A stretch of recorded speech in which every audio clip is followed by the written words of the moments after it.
कहने लगे श्री कृष्ण चंद्र के कर्म हैं, उन्हें भगवान वासुदेव जी गुण कर्म आश्रय है। वह मनुष्य और संसार में सुख की इच्छा करने वालों को सदा सेवन योग्य है। सब ऋषि बोले कि हे सूत, हे सौम्य, सहस्त्र वर्ष की तुम्हारी आयु हो और बहुत दिनों तक तुम्हारा यश रहे।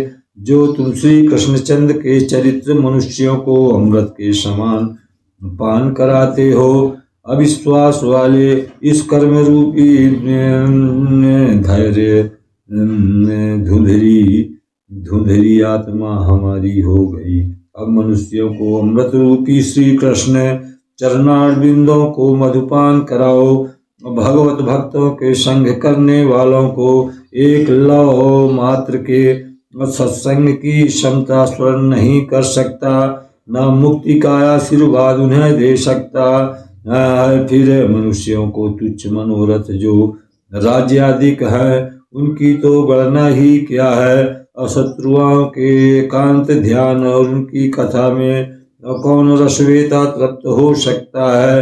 कोई नहीं निर्गुणी ईश्वर के गुणों का अंत योगेश्वर शिव ब्राह्मण आदि नहीं जान सकते।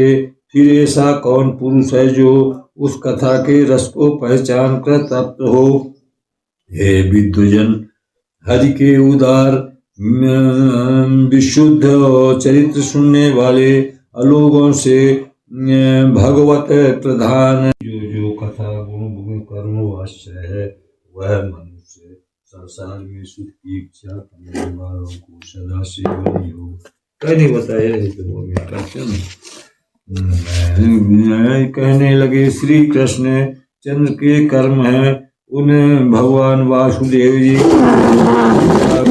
गुण कर्म आश्रय है। वह मनुष्य और संसार में सुख की इच्छा करने वालों को सदा सेवन योग्य है। सब ऋषि बोले कि हे सूत, हे सौम्य, सहस्त्र वर्ष की तुम्हारी आयु हो और बहुत दिनों तक तुम्हारा यश रहे।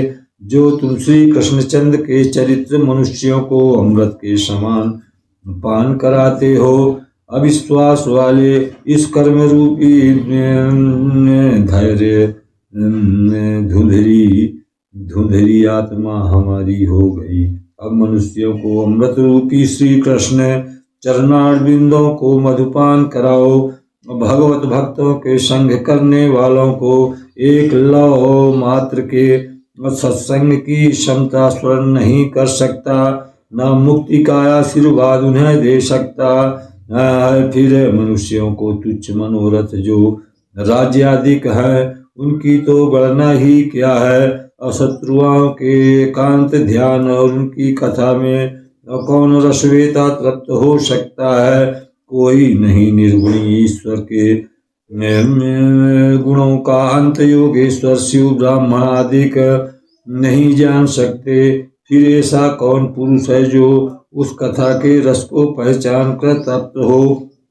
हे विद्वजन, हरि के उदार विशुद्ध चरित्र सुनने वाले अलोगों से भगवत प्रधान